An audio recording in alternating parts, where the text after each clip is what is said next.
cintailah semua orang, niscaya engkau akan selalu berada di antara bunga mawar dan taman surgawi. Jika engkau membenci semua orang, maka bayang-bayang musuhmu akan selalu berada di depan matamu.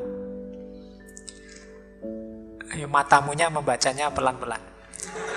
Seakan engkau berputar-putar siang dan malam di antara tanaman berduri dan kumpulan ular yang siap mematuk.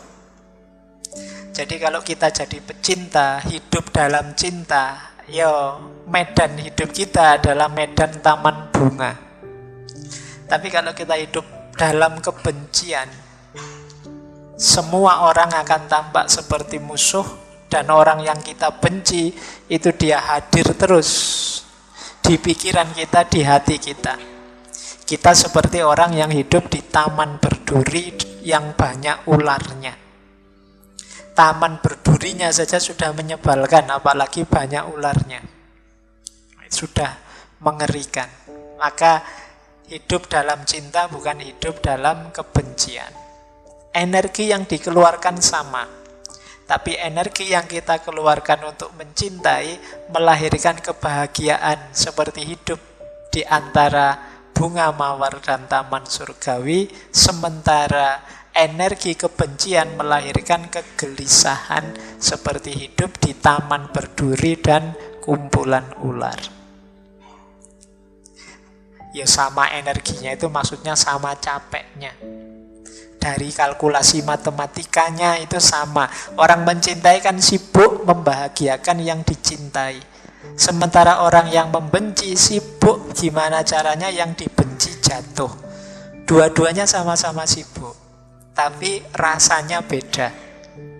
Orang yang mencintai sibuknya membahagiakan, menyenangkan. Sementara orang yang membenci sibuknya menyakitkan. Toh begitu kadang kita lebih suka milih kebencian. Nah, ini PR kita hari ini. Jadilah jiwa yang mencintai. Masih berhubungan dengan persahabatan.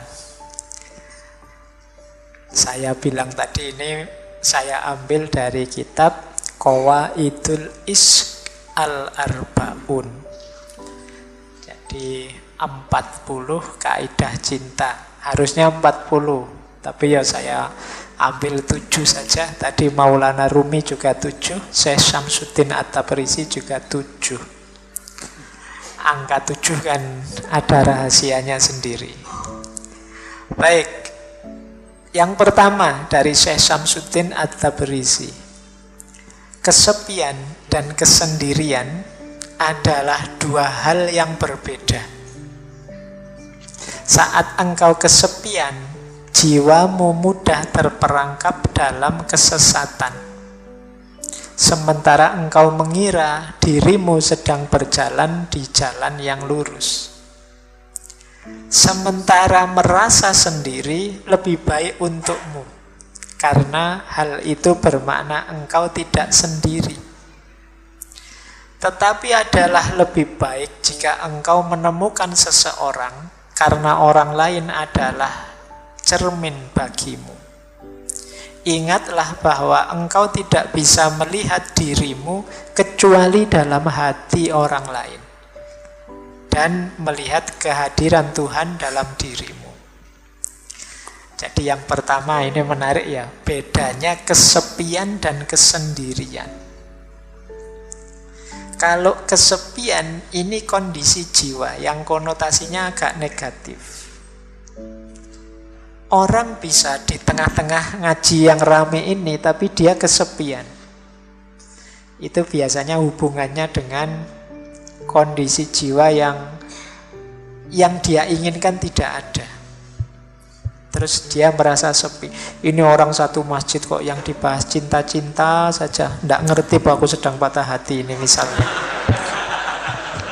Loh, itu kan di tengah orang yang kecewa dia merasa kesepian. Nah, kesepian yang semacam ini, kalau Syekh Syamsut Tabriz ya, jiwa kita mudah terperangkap dalam kesesatan. Karena kita merasa tidak punya teman. Akhirnya kan kita, yang lain jelek semua, tidak ngerti aku, terus kita jalan sendiri. Kita merasa lurus padahal jangan-jangan kita sudah melenceng. Ini untuk para sahabat, kalian harus jeli temanmu ini kesepian atau kesendirian. Kalau kesendirian konotasinya lebih positif. Kesendirian itu yang orang memang sengaja menjauh untuk kepentingan tertentu. Saya ingin sendiri dulu ya. Itu kesendirian. Saya ingin uzlah dulu, ingin membersihkan diri dulu biar tidak banyak terpengaruh, itu kesendirian. Banyak nasihat-nasihat yang menyuruh kita, yuk ambil waktu untuk sendiri sebentar, biar tidak terlalu terpengaruh. Nah, ini kesendirian. Agak beda dengan kesepian. Jadi kalau ada teman, ada sahabat, kok ingin sendiri, coba kamu cek dia memang ingin kesendirian atau sedang kesepian. Ini dua hal yang berbeda. Oke ya, kita lanjutkan. Nah, jadi yang pertama ini. Tapi, baik kesepian maupun kesendirian, lebih bagus lagi kalau kita ada teman. Karena teman itu cermin. Secakep apapun kita, kalau tidak ada cermin, ya kita tidak tahu. Seganteng apapun kita, kalau tidak ada cermin, ya kita tidak tahu. Nah, fungsi, kalau fisik kan memang cermin kaca, tapi kalau kondisi diri kita, jiwa kita, batin kita, ini kita perlu sahabat. Sahabat kita yang tahu, kamu sudah berlebihan loh. Kamu itu sudah lepas kontrol loh. Kamu kok pemarah gitu ya. Itu kan sahabat kita yang tahu. Kita sendiri mungkin sulit membaca diri kita secara objektif, tapi teman kita bisa. Dia seperti cermin kita. Jadi ingatlah, engkau tidak bisa melihat dirimu kecuali dalam hati orang lain. Nah, jadi teman kita lebih ngerti tentang diri kita.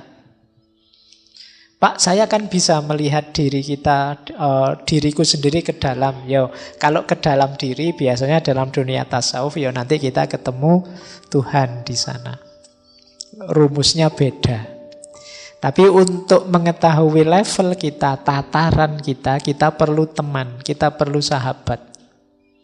Kita tidak bisa ngaku, Pak, saya itu murid yang paling pinter loh, Pak. Saya itu mahasiswa yang paling jago loh, Pak. Katanya siapa? Kata saya sendiri, Pak. Itu kan orang tidak percaya kalau gitu kan. Tapi kalau yang bicara temannya, sahabatnya, sahabat saya itu sabar orangnya, itu kita percaya, karena pasti dia ngalami berdua. Kalau kita sendiri yang ngomong, saya itu sabar loh, Pak. Benar saya sabar. Kalau Bapak tidak percaya, marah ini saya. Itu. Kita sendiri tidak sadar kalau kita pemarah. Yang tahu sahabat kita. Nah, jadi ini penting. Makanya nanti teman-teman yang mau nikah, kadang tidak harus tanya langsung ke calonnya. Coba tanya ke sahabat-sahabatnya. Biasanya lebih objektif. Mereka lebih tahu. Oh, kalau temanku yang ini anaknya begini, begitu. Kalau langsung ke orangnya, kayak tadi, sering pencitraan. Jadi, maka penting kita tahu sahabat kita. Jadi, orang itu bisa kesepian, bisa kesendirian, tapi lebih bagus ada teman.